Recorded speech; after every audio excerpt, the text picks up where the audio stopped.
Welcome to Empowered Ease. I'm Jen Olinger. This show exists to challenge the patriarchy by celebrating women who help others in their way and in their time. Women who choose slowing down, self love, and honest inner work over hustle culture. Beginning now, Empowered Ease will release new episodes twice a month on Mondays. Each episode brings you a powerful woman, a leader, a healer, a parent, or a caregiver who invites us to pause, go within, and ask, who am I? What do I really want and need? We slow down together, we learn practical tools, and we reclaim our permission to rest, to receive, and to shine. So thank you so much for joining me. Please like, follow, and review the show so that you never miss an episode, and also because it helps us to continue to grow. So welcome to Empowered Ease.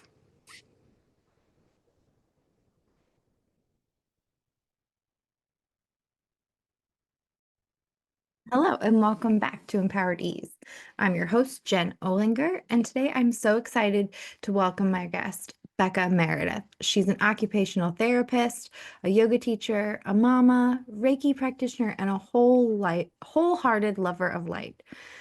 Becca graduated with her master's in occupational therapy in 2012 and has practiced across settings from home health to hospitals. In 2018, she fell in love with yoga and immediately began teaching, adding chair yoga and prenatal and postnatal specialties. Since then, she's been deepening her work into pelvic health, completing OT Pioneers pelvic floor training, pelvic rehab manual assessment and treatment, and certification as a pregnancy and postpartum corrective exercise specialist. In 2023, she also completed holistic postpartum training with the Institute for Birth Healing. Becca's passion for serving women grew out of her own pelvic health journey as a reminder that the body is completely interconnected, and when one thing is off, the whole system and our sense of self can shift. She blends postgraduate OT pelvic health training, yoga, movement, and the energy healing to support people in reclaiming function, strength, and ease after pregnancy and beyond. I am so excited for this conversation. We learned so much. So tune in, and I hope you learn a ton too. Welcome, Becca. Okay. Welcome, Becca. How are you doing? I'm doing well. How are you doing? Good. I have been looking forward to having you on. Actually, just talking to you from, I think, prior to even me having this podcast, I heard about what you do. And as a nurse too, the pelvic floor is a common topic among us because we have poor pelvic floor habits. So tell me a little bit, I guess, like just a briefly kind of like what you do. I know you live in the St. Louis, the Metro East St. Louis area, and kind of like how you got into it, and yeah, what's your Yeah, jam? absolutely. Well, I mean, plenty of things, what the pelvic floor is and what it does, but it's a group of muscles that's within our pelvic bowl, our pelvic bones, and they all kind of are interwoven together. It's super cool. And it's not really muscles that you can see, like your biceps and your quads and all that good stuff. You can see those muscles and you can see them move. Your pelvic floor, you can't really see it that much. But it's lots of functions to it. And really we don't really notice it until something goes wrong, and so then that's when somebody comes to see me. Hey, I'm peeing my pants. Hey, I have really like a lot of pressure down in my vagina, or down bulging, feels weird when I go to the bathroom, go poop, pee, whatever. Pain with sex, that's a big one. So until something kind of is goes off haywire, that's when they typically come and see me and they learn about the pelvic floor. How I got here was, I'm a mom of four. And so I had pregnancies, four deliveries, all that good stuff. With my first baby, I had a episiotomy. And so healing from that was, I think that's probably the most painful thing that I've ever healed from in my entire life up until this point. But that kind of brought on my healing from from that first baby, really brought on a lot of leaking when I was working out, and pain with sex, and just pain in general. And, I kind of just like went about my life and was like, well, I guess this is just like kind of what it is, which is what a lot of moms will say, or people will say. They think that it's normal. And even back to like when I was a kid, I remember having giggles incontinence. So like laughing so hard and peeing my pants as a kid, being Mhm. like, what in the world is going on? And so, really dating back, I was a college soccer player and very athletic as a kid. And so, I probably had a hypertonic pelvic floor, which we can talk about in a second. So, had dysfunction, had my first baby, kind of just like negligent and just oblivious to like the world of pelvic health. And then when I got pregnant with my second, I actually started doing yoga teacher training. And so that kind of like shifted in me and like just the books we were reading, the conversations that we were having, the things that we were looking at. It's not just about stretching, it's just not about yoga poses. But it was a lot of self study. And so, during pregnancy, I had to learn how to modify my practice and just trying to learn more about childbirth and alternative options rather than just listening to your doctor and doing exactly what you're supposed to do to have a baby. So I did a lot of learning and self discovery with my second pregnancy. And I think that kind of was like the taste that I needed for getting into women's health. And then had my baby. It was a very traumatic delivery. So birth trauma is one of my favorite topics to talk about, unfortunately. Mhm. But had her, and then she was, just under a year when COVID hit, the pandemic hit. And I think that was like also another time that a lot of people had that kind of turning that lens inward to be like, Mhm. am I happy with my life? Like, is this what I'm supposed to be doing? You just really learned like what your priorities were. So I guess that was like some of our benefits to the pandemic, although it was terrible. Hope we never have that ever again. But so a lot of courses became accessible. So I got to take a lot of different intro OT to pelvic health with OT lens. So being an occupational therapist since 2012, working with primarily the older adult populations on hip replacement, stroke recovery, rehab to home. Um, this was like a whole new world for me, and having the yoga teacher training was definitely a different experience, and I loved having that OT side of things as a yoga teacher. But yeah, did some trainings whenever the pandemic was occurring, going on, whatever. Was pregnant with my third during that, so that was super cool. The stuff that I was learning, I was also pregnant, and so it was again this other experience and perspective while I was learning because I was actually pregnant.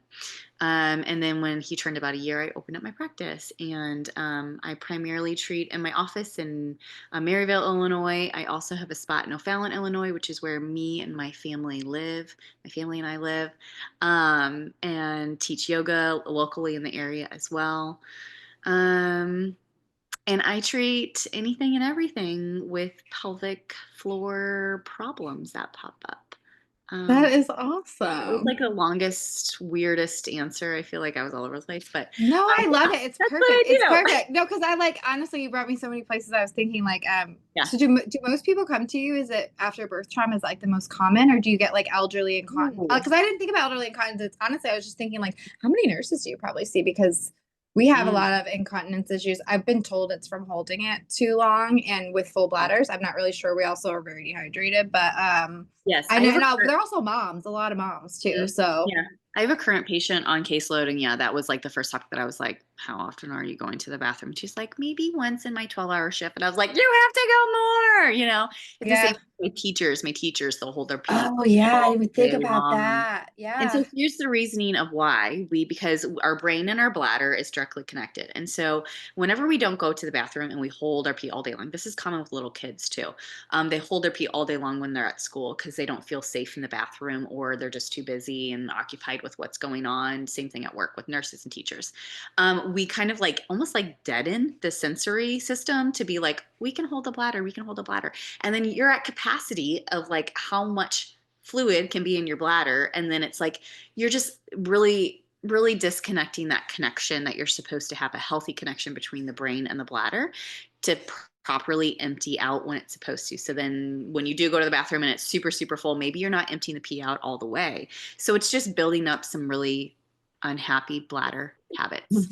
That's so interesting. And then when you mentioned having like giggle incontinence as a child, I'm like, I didn't even think about the kids would have pelvic floor issues either. And I Oh, totally like I remember laughing myself so hard I peed myself one time. I was in shock. I thought something was yeah, wrong with me. I know. Like, what just happened? What just Yeah, it's like happened? I swear I didn't do that on purpose because I really thought people that did that before were just like doing it for attention. I like, as a kid, Yeah, not now, obviously, no, but yeah. And yeah. I So what's up with don't that? Yeah, and I don't I don't really specialize in pediatrics and kiddos. When I do, it's like, hey, my kid, it's like a kid that I probably know, or a friend of mine that has a kid that's bedwetting, or giggles incontinence is a popular one. Bedwetting's a really popular one. Constipation is proven, constipation is probably the cause until proven guilty or innocent, whatever it is, multiple times. Because that's really common in kiddos, like I mean, even in adults too, is constipation because they That's what's causing the incontinence? it can be because Really? if you think about your pelvic bowl, you've got your bladder, your uterus, and then your rectum. And so if you have built up poop in there and you're not going to the bathroom, it could be pressing forward onto the uterus, pressing forward onto the bladder. And also you got to think about it like when you're constipated, when you're full of poop, like you're probably not very comfortable. No, Like the you're kid or the person anxious, so not anxious. you're anxious, you're holding. So all of that Yeah. tension that you're holding, you're squeezing your cute little butt cheeks, like you're holding on to all of that tension. And so then we're building that pelvic floor dysfunction because kind of what I mentioned about like a hypertonic pelvic floor. So typically if you zoom out to patients and like you asked about like what's the most common reason somebody comes and sees you, if you zoom out, I can usually categorize my patients into they have a hypotonic pelvic floor, so low tone, or they have a hypertonic. Sometimes they can have both, which is really tricky to treat. But so we kind of go from there like, oh, yes, you have low tone. We need to work on strengthening. Probably coordination is a big one, but it's not everything. There's lots of other things that are moving parts that go with the pelvic floor than just doing Kegels, which we can talk about in a second.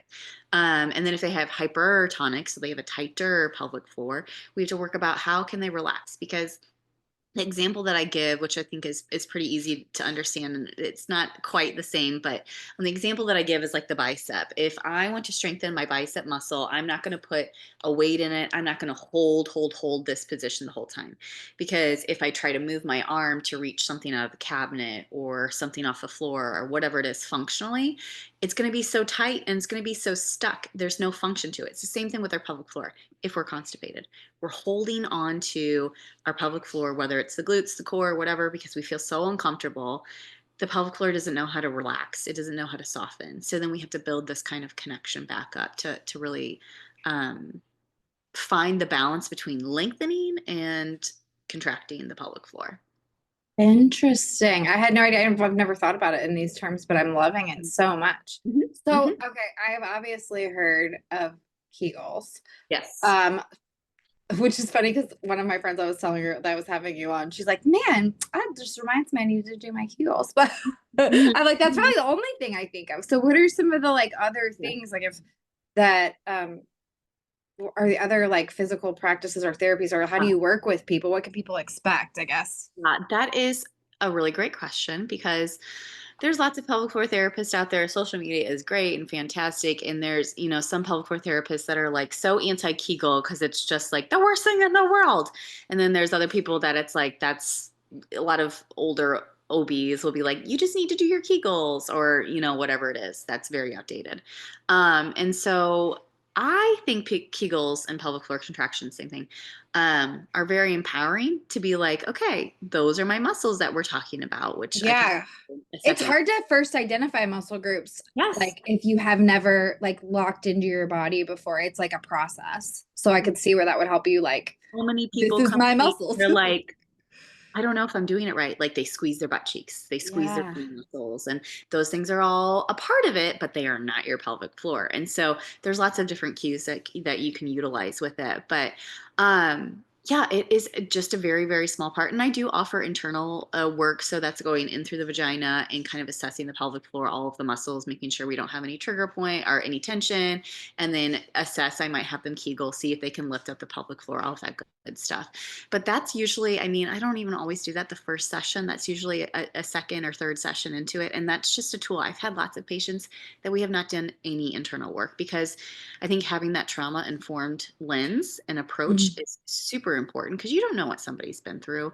And, Yeah. usually with a lot of cues and feedback, sitting on an exercise ball, sitting on a Pilates small ball, a Oh. roll, lots of different things, you can kind of feel that even using your hand you can feel maybe a little bit of a lift and different visualization, mindfulness strategies that you can really connect into your pelvic floor.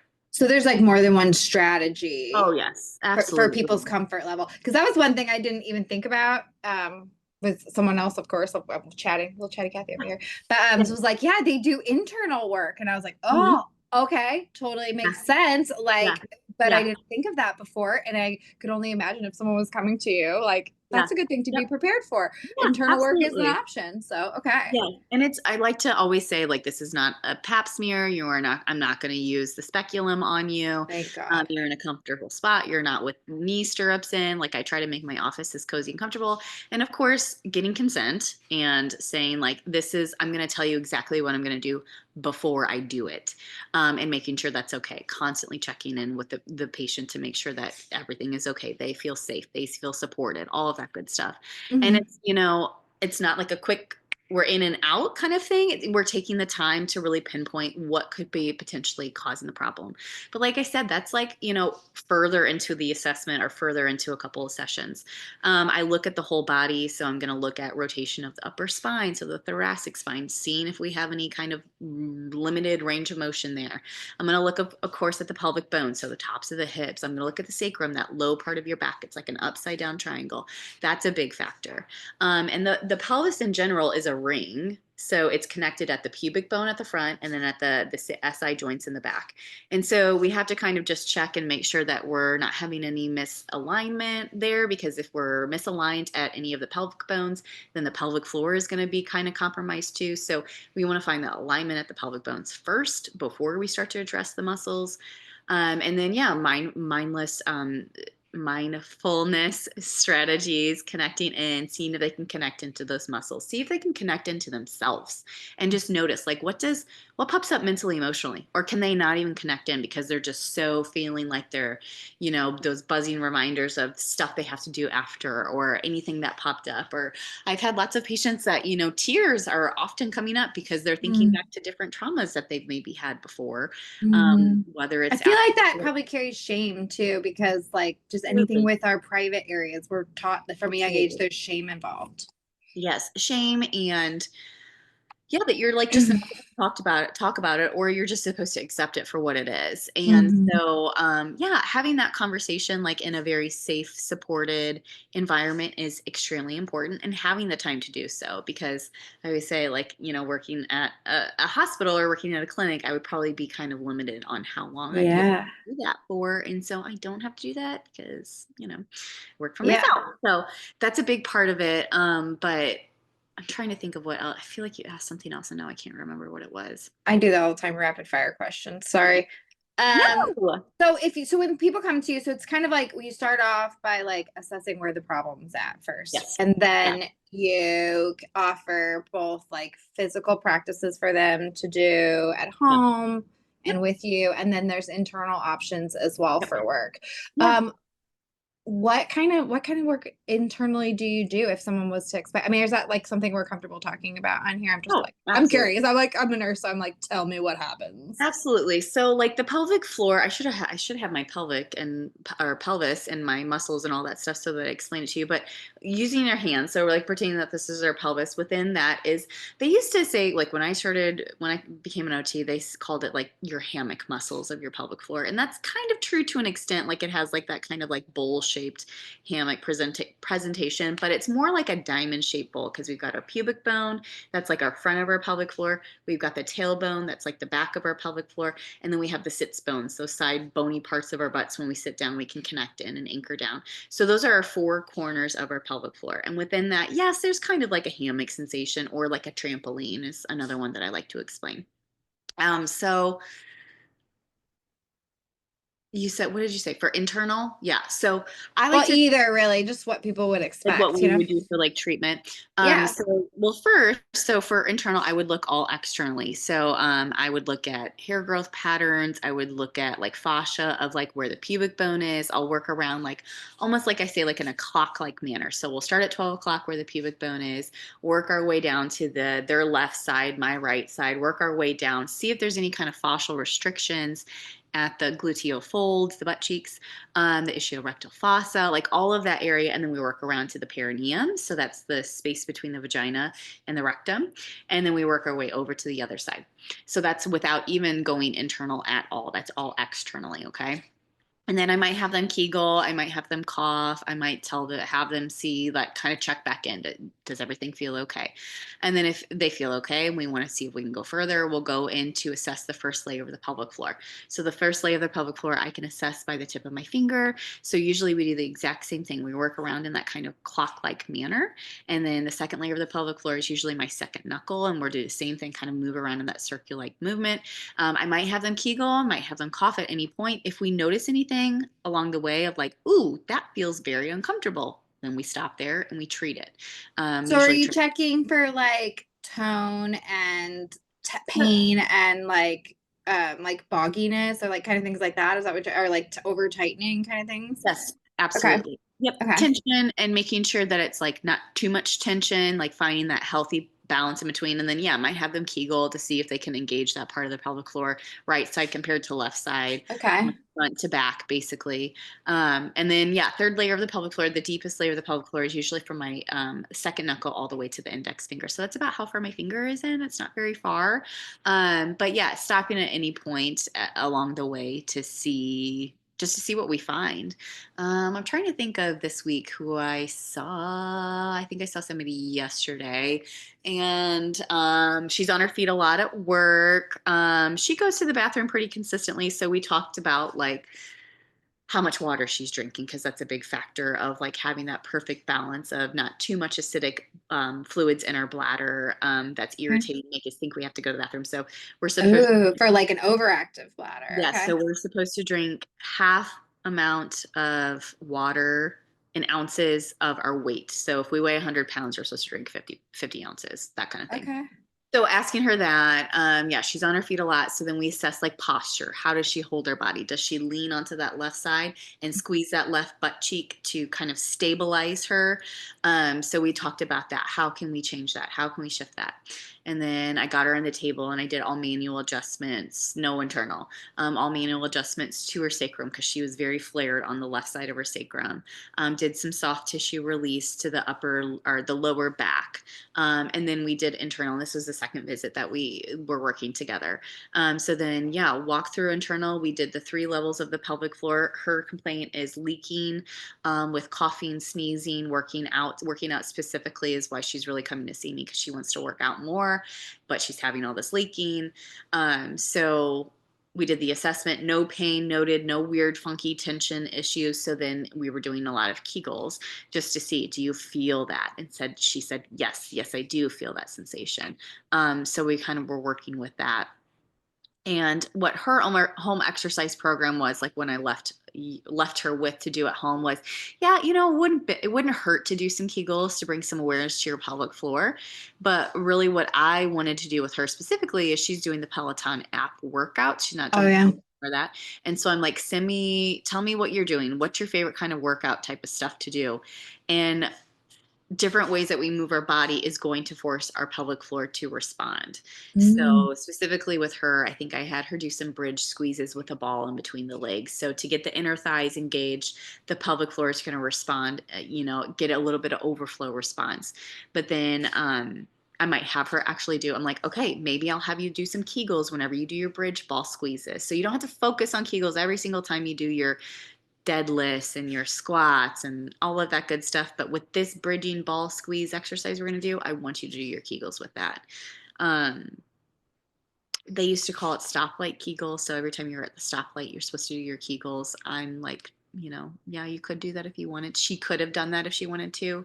But if we would have had a patient, vice versa, of having like a hypertonic pelvic floor, so lots of pain with insertion of for sex or toys or tampons or pap smears, I would not have her do any Kegels at all because that would just make it all worse. She's overly. So okay. Really? This is I've so so do a lot of people hearing what you talk, I'm wondering, is a lot of it like like alignment of their spinal alignment, I would think too, because like I'm thinking like that could throw a lot of it off too. It's just like I'm thinking yoga, like stretching, or we do we need to Mhm. loosen other areas of our body that are Yeah. affecting it too?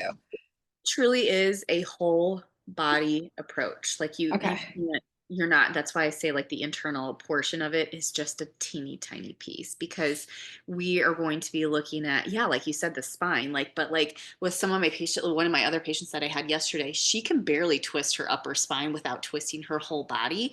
And so if she's Oh, so restricted at her upper spine and she can't breathe, which we haven't even talked about breath. But if she can't breathe into her back ribs and her back diaphragm, all of that fascia, all of that connection down to the pelvis is going to be completely restricted. And so she's going to have issues with that back of the pelvic floor as well. interesting. She was my belly birther. She attempted a VBAC. So she had Oh, a cesarean with her first, attempted the VBAC, vaginal birth after cesarean. mm-hmm. And something about the baby just would not descend down into her pelvis. And I was telling her not to like I'm a big like language matters and like how you say it, where when you say it, all of that matters. But there was a summit that I listened to and participated in this past spring, and it was the presenter did a lot of research on VBACs and unsuccessful VBACs, whatever. And she talked a lot about upper spine restrictions, and that something with the restriction at the upper spine really affects the baby to be able to fully engage into the pelvic bowl. How interesting. So, and I told this to my patient yesterday with like very much like, hey, take this as much as you want to. I'm not saying this is what it was, and she was very thankful for that because she's like, it's validating to hear that, but also just like, I did all the things. I did all of the spinning babies, which is a popular thing for positioning and, to get baby into a good spot. And she did all those things. And she's like, well, maybe it's just how my body is, how my Mhm. genetics of my family, because her mom actually came into sessions to watch the boys while I would treat her. And so I could look at her mom and see kind of restrictions. They had very similar posture patterns. And Interesting. so not that I would say that I could have helped her get that V back, but I wish I would have seen her during pregnancy to see what we could have done to address that earlier on. She works from home, so she sits at a desk all day, not all day long, but she sits at a desk for long portions of time. So I love that you say that because this is my question now. Like, so people that come to you, because you said like I didn't even think about people who are like having urgency issues. I'm thinking about leaking for the most part. yeah, So do you work with people while they're pregnant? I know that's people work like while they're pregnant to stretch their pelvic floor. I know I've heard of like exercises you can yeah, do with your partner to prepare for birth. yep. You work with people after pregnancy, people who are having incontinence issues, people who are having urgency issues. Am I missing anything like any pelvic or bladder issues that you work Um, with? oh yeah, definitely. Like I've had a decent amount of like people that have not had kids, young adults. I've never had kids and I Yeah, started leaking, like yep, I drip after I pee, which yeah, is new. And I was like, what the fuck? yeah, I didn't have uh-huh. babies. Yeah, yeah, yeah. What is going on? Yeah. Yeah, so I've seen a fair amount of like pre-kid. So, I mean, they're young in my book because they're like early 20s and I'm, mid to late Oh, 30s. that is young. I'm in my 40s, but So I'm just like, okay, like, am I still cool? But like I've seen them for hypertonic pelvic floor, so kind of similar to like probably what I had when I was in college and high school. To IC, I have another young patient that has interstitial cystitis, so basically inflammation of the bladder lining, okay. a tough one to treat.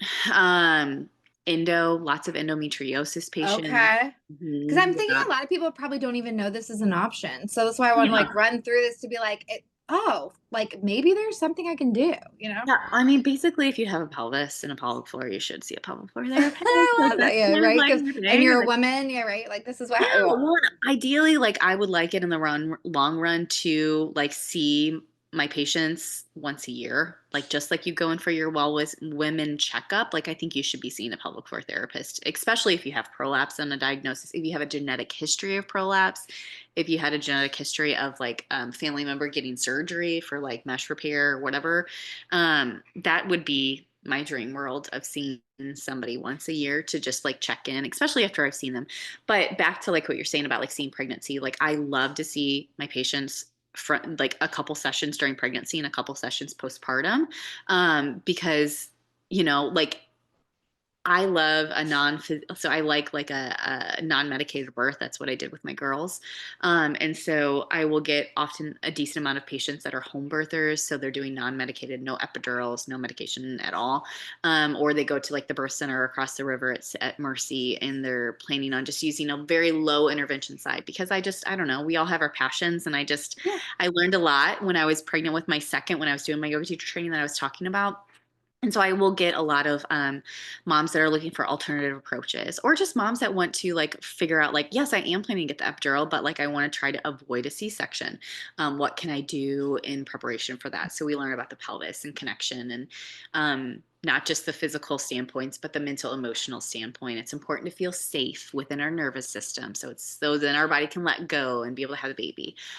So yeah, seeing them along their pregnancy, and then of course after they have the baby, it's just the best thing in the world. And I teach yoga too, so I do prenatal and postnatal yoga series Mhm. often. So I'll see my patients, they'll come to those series too, and so I just get to really see them from this. And I'll do mom and me. I just did mom and me wellness sessions, and so I'll see patients from before they got pregnant, while they were pregnant, after they had the baby, and then they're bringing their babies to it. It's just like the Mm, freaking coolest thing in the whole wide world. yeah, that sounds It's part of awesome. people's life that way. And so, but then yeah, I'll see them postpartum, and like if anything pops up like in that kind of phase of life, and not just like, postpartum or fourth trimester, the 12 weeks after you have a baby, it's forever. Like your body has changed forever. Yeah, Perimenopause, like that's the next one, is that I that's see. me. Yep. So I see the hot flashes. I see the genitourinary system changes. So Yeah. dryness usually is a big one, atrophy of the muscles.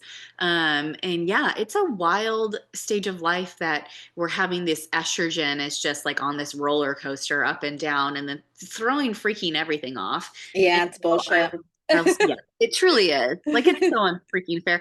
I shared, it's been a while since I shared it, but it was just like men enjoying their life. And then it's women, periods, pregnancy, postpartum, perimenopause, like all of Yeah. this list of like all of this stuff that we have Yeah. to deal with. And While managing your household I and get to raising your float on a children and cloud. working. Yeah. So yeah, it's like Do I you, think it's anybody and everybody. okay, this is maybe a silly question, but so if like my stepson has had issues with wetting the bed, so is this something a little like men can do too if they have urgency and inconstancy 100%. And issues? I do want to say that, because even though I don't treat penis owners because I have not taken the course on it, and since it is just like me as a solo practitioner, like I think it's Hmm. have another practitioner there too. I do not, but there are some really amazing people, especially locally, that treat men. So But it exists for men too. It's just a little different absolutely, therapy. This is yes. only for women anyway, but I was just curious about If that. That's they've good had to know. like prostate issues, any kind of cancer, I was aging. thinking like bedwetting for little boys too. Yes, That's and pretty bedwetting for little common. boys. Yes, Yeah. absolutely. Yep, yep. So I would say, like him, I would be like, how often does he go to the bathroom? How often does he poop?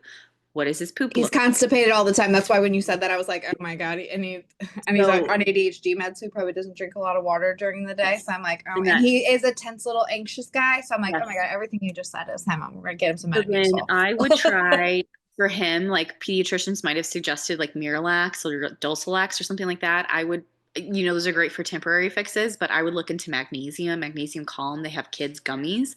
I would look into Ooh. that. That's going to help his nervous system, but it's also going to help like the consistency of his stool, so he's not having to push it out.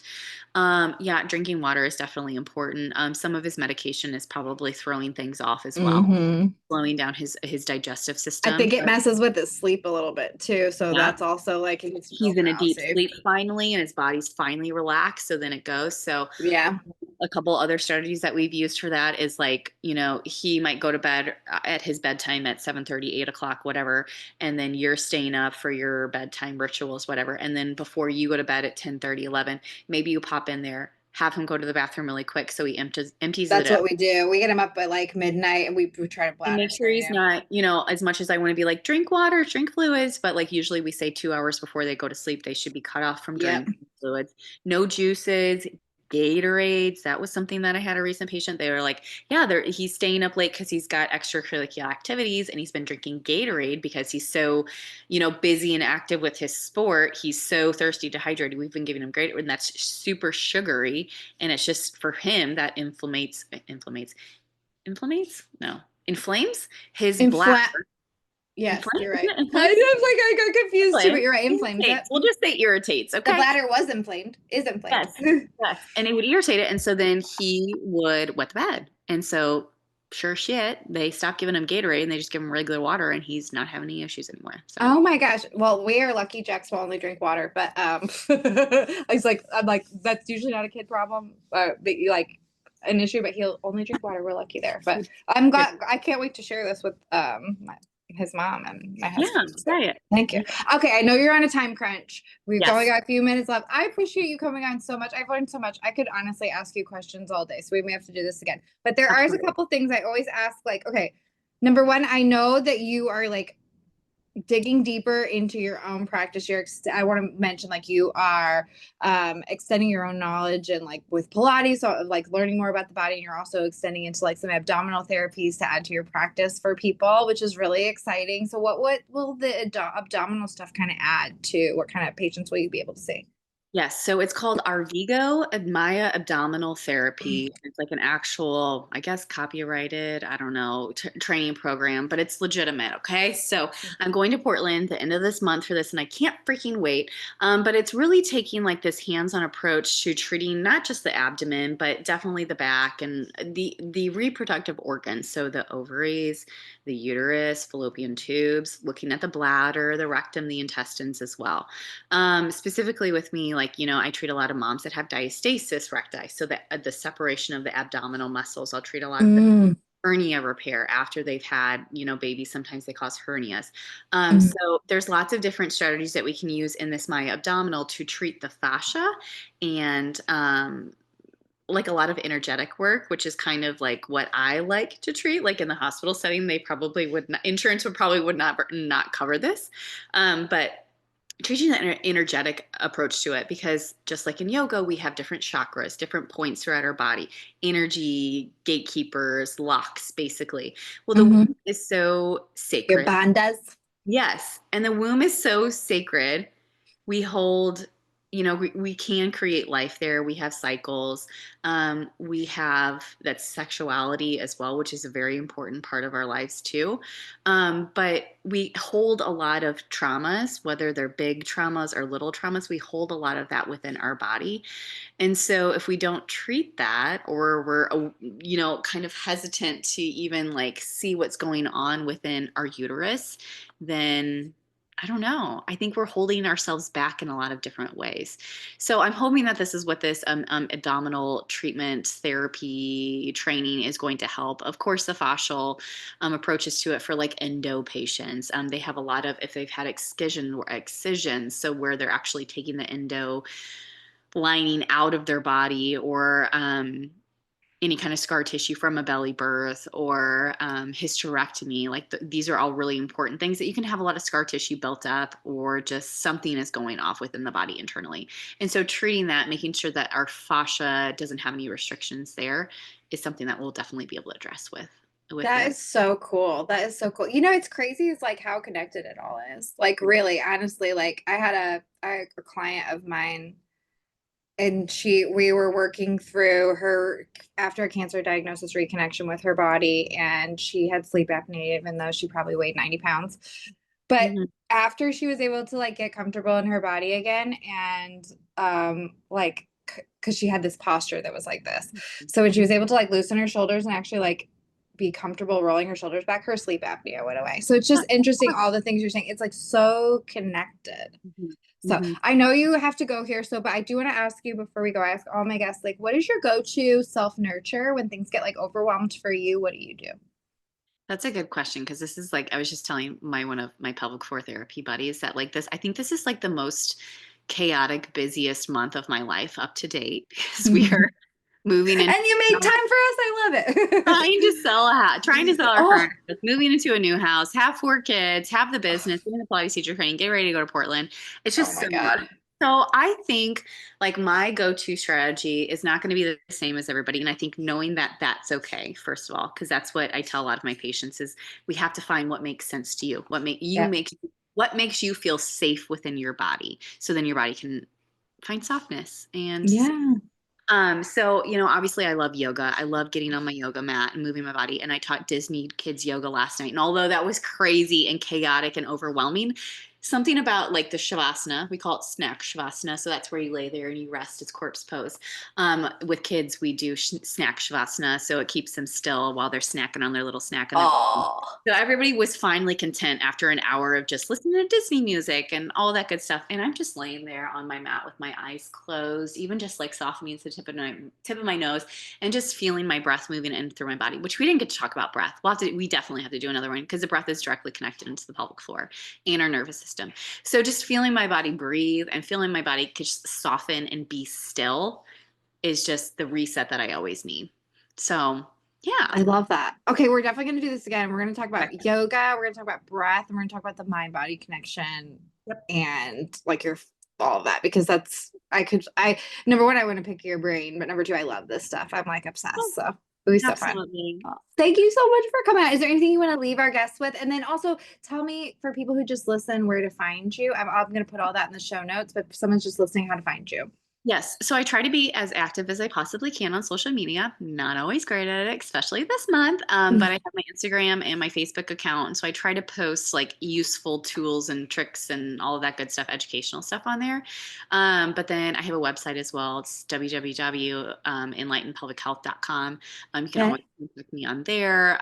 But yeah, I teach yoga regularly at some local studios. And so if like this month I'm booked for patients, I'm not taking any more patients on right now, but I always suggest like if there is pregnancy or postpartum or something's going on, come to those prenatal, postnatal, series. And yes, you get to move your body and connect in that way, but pick my brain there too. So yeah, if there's anybody local that's wanting to come to a yoga class, come and see me for that too. That's how I heard about you talking about pelvic floor and Yeah, yoga classes. Someone told me yeah, about you, and I was like, yeah. "What? What education Yeah. does she have?" Yeah. Oh, okay, I And need to it's meet just her. so nice too. Like even like on Sundays I teach a heated vinyasa class. So it's like a power flow class and it's heated so you get nice and sweaty.